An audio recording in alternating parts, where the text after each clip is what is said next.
I was very lucky initially. I got to work with all the big names very early on.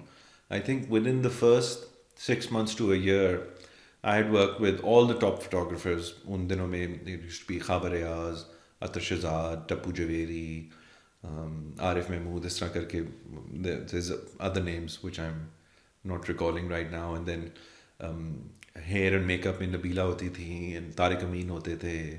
तो उन दोनों के साथ काम कर लिया. फिर कमर्शियल डायरेक्टर्स होते थे हमारे जो एड फिल्म्स बनाते थे, आसिम रज़ा और साकिब मलिक और एहसन रहीम. सबके साथ with in a year I was lucky कि मुझे सबके साथ ही काम करने का मौका मिल गया. And then early on when I got my breaks, I realized very soon on actually, जैसे मैंने कहा कि मैंने कभी सोचा नहीं था, लेकिन जब ये सब होना शुरू हुआ तो I realized कि नहीं यार, this is something I can do. And I think probably where it's a little difficult for the people from social media कि they're not trained in how to carry themselves. Yes.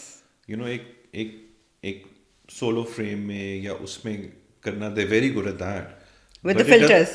but it doesn't necessarily mean that you can go on the ramp. Yes. जैसे we had to go through immense training. Credit to HSY. Sheru ने जो है हमें अपने घर में बुला के कॉरिडोर्स में चला के स्टैंड करवा के पोज करा के कि क्या आपकी बॉडी पोस्चर क्या होनी चाहिए, वॉक कैसे करना है, how you need to kind of flow on the ramp. तो ये that requires a bit of training which they don't have. So it's great. I mean, as I said, I mean, in the world that we live in now, और ये सिर्फ fashion में नहीं होता, आजकल actors भी सोशल मीडिया फॉलोइंग के through चुने जाते हैं, which is fine. I mean, लोगों की अपनी फॉलोइंग है, that's what it is. But just because you're popular on social media doesn't mean that you can act as well. You can learn.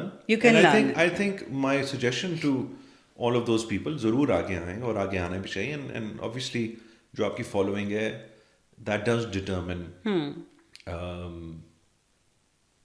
how you're chosen.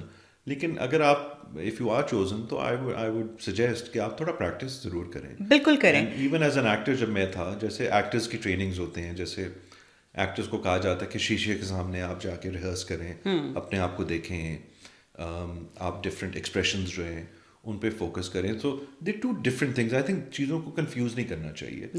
Just because you famous on social media doesn't mean you know the craft. Craft है, modelling भी एक craft है, acting भी एक craft है.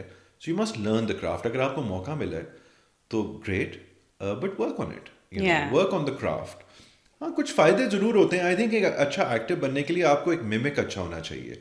जैसे एक social media का एक दौर था जब वो एक डब स्मैश एक चीज़ होती थी. ये अभी भी होती है टिकटॉक पे. जैसे आपको वो सीन्स मिलते हैं और आप एक्टिंग करते हो, तो that's a good rehearsal actually, कि आप कोई फेमस फिल्म का डायलॉग जो है वो रिपीट कर रहे हैं, एक्सप्रेस करें. ये बड़ी अच्छी प्रैक्टिसेस होती हैं. तो इसी क्राफ्ट को आपको फोकस करना चाहिए, चाहे आप एक नए एक्टर हैं या आप सोशल मीडिया के थ्रू आए हैं. Craft is most important. और आपको अपने आप पे वर्क करना चाहिए. जैसे इट्स वेरी नाइस टू सी जो लोग नए भी आते हैं. जैसे अगर हम आजकल के टीवी सेंसेशंस जिनको कह सकते हैं, पीपल लाइक हानिया आमिर और बिलाल अब्बास, ये वो लोग हैं जिनको मौका जब मिला तो, और इनकी तारीफ भी इसी बात पे होती है कि उन्होंने अपनी क्राफ्ट पे भी मेहनत की.